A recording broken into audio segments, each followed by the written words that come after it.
छत्तीसगढ़ में पहले चरण का चुनाव प्रचार अंतिम दौर में चल रहा है और पहले चरण का चुनाव जो है 7 नवंबर को होगा। कांग्रेस लगातार प्रचार अभियान में जुटी हुई है। मुख्यमंत्री भूपेश बघेल लगातार प्रचार कर रहे हैं और इसी क्रम में नेटवर्क 10 के संवाददाता ने मुख्यमंत्री भूपेश बघेल से खास बातचीत की। क्या कुछ इसमें खास रहा, आइए हम आपको सुनवाते हैं। में चुनावी जनसभा का बिगुल बज चुका है।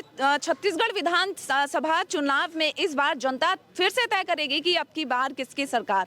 इसी पर बात करने के लिए नेटवर्क 10 के साथ हमारा मौजूद है प्रदेश के मुखिया श्री भूपेश बघेल जी। सर, आपने गारंटी कार्ड इस बार दोबारा से जनता को दिखा दिया है, कितना भरोसा है कि गारंटी कार्ड पर जनता फिर से भरोसा कर पाएगी?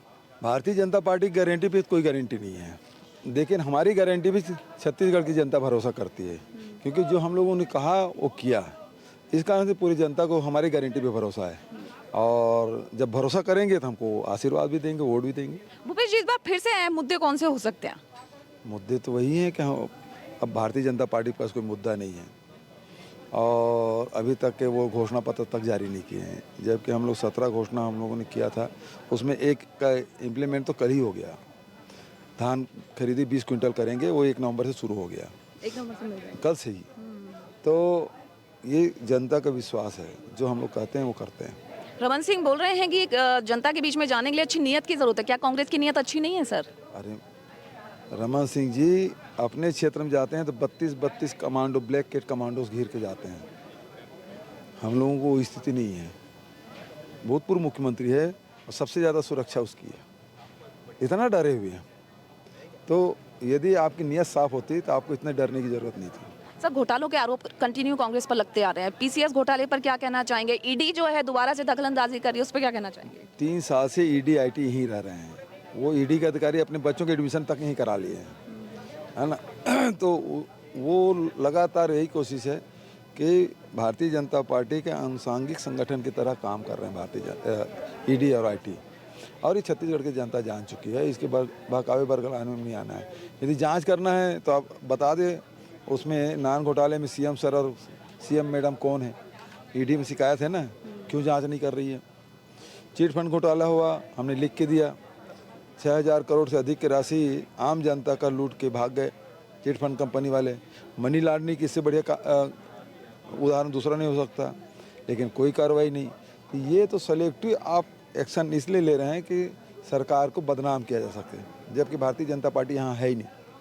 सर, झीरम कांड पे क्या बोलना चाहेंगे? कोर्ट में मामला चल रहा है। राजेश मूणत जी कहते हैं कि दस्तावेज हैं कांग्रेस के पास में, अगर दस्तावेज हैं तो वो प्रेस में क्यों नहीं रिलीज करते हैं? उससे होगा क्या? सवाल इस बात का है कि आप तो कोर्ट को ही नहीं मानते।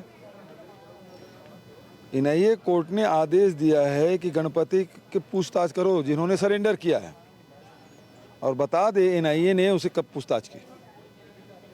रमन्ना अब तो नहीं रहे, उससे कब पूछताछ क्यों नहीं आपने की? और दूसरी बात यह है कि इन लोगों का नाम एफआईआर में नाम था जब छत्तीसगढ़ की पुलिस ने दर्ज किया था, एनआईए ने उसका नाम बाहर क्यों कर दिया? किस आधार पे किया? तो नक्सलियों से क्या साठगांठ है भारतीय जनता पार्टी का? और दूसरी बात यह है कि भारत सरकार से हम बार बार मांग कर रहे हैं कि आपने जांच पूरी कर ली है, क्योंकि फाइनल रिपोर्ट सबमिट कर दिया है, तब वो हमको दे दीजिए, क्योंकि जो षड्यंत्र हुआ था उसकी जांच तो आपने की नहीं है। हम उसकी जांच करेंगे। एफआईआर की हम लोग वो दे नहीं रहे हैं। एक एफआईआर हुआ, उसमें जांच शुरू की, फिर कोर्ट चले गए। मतलब भारतीय जनता पार्टी और केंद्र सरकार क्यों झीरम घाटी की जांच करना नहीं देना चाहते? तो ये सबसे बड़ा प्रश्नवाचक चिन्ह यही है।